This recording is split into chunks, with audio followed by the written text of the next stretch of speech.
You are listening to Changes Big and Small.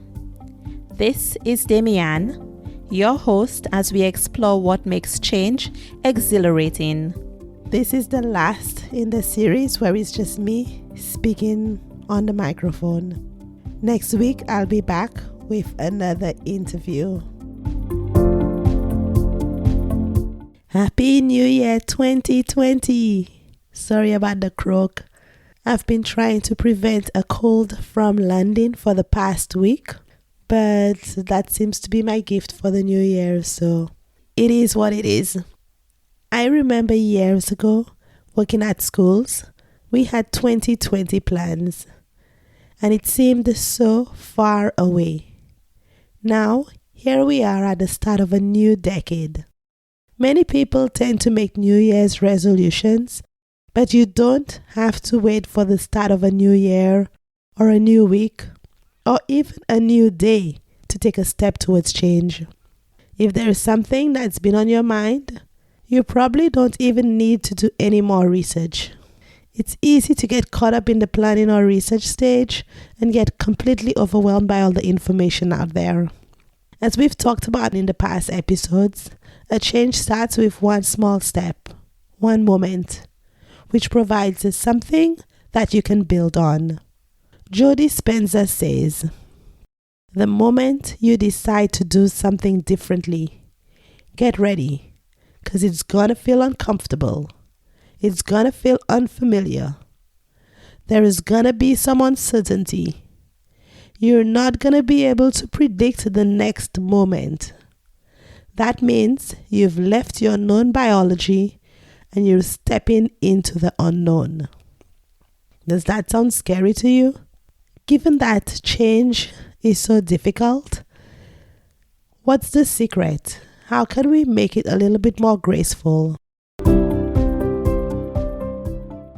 We have some advice from the renowned psychologist Daniel Kahneman. He won a Nobel Memorial Prize in Economic Sciences in 2002.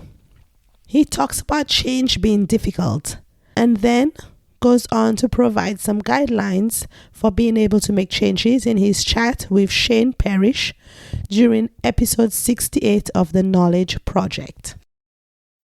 He discusses how we try to make change based on motivation alone, when we can have better success by removing the restraining forces. He cites the work of Kurt Lewin, a renowned Jewish German psychologist who spoke of behavior as an equilibrium. Kahneman goes on to explain, there are forces that are pushing you one way, forces that are pushing you the other way. So how loud you speak, how fast you drive, it's easy to think of it as an equilibrium. And what we tend to do when we want to move people from A to B is we push them. We add to the driving forces, and Kurt Lewin's insight was this is not what you should do. You should actually work on the restraining forces and try to make them weaker. Although Kahneman is specifically discussing how to change your partner's behavior, we can apply this idea to ourselves as well.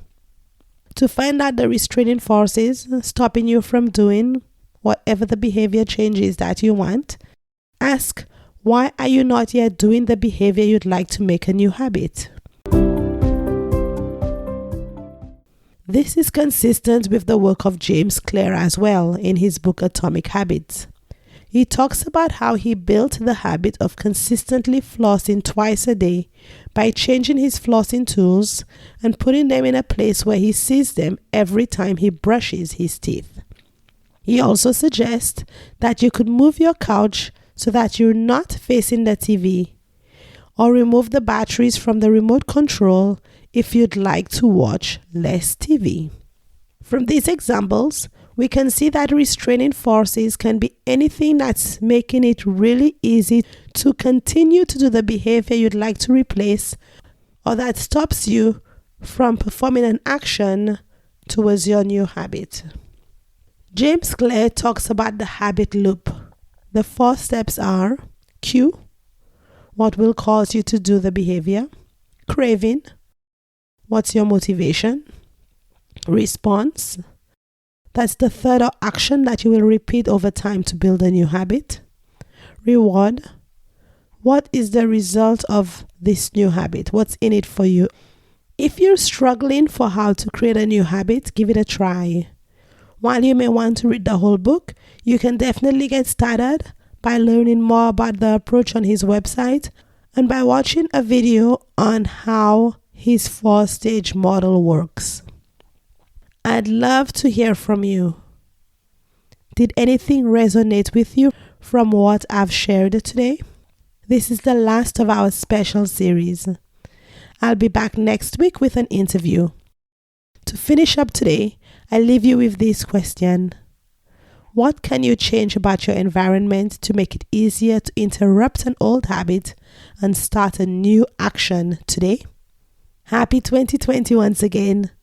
Good luck with all your actions, and remember, change can start with one small step. Thank you for joining me for this episode of Changes Big and Small. For more great episodes like this one, don't forget to hit subscribe in your favorite podcast app.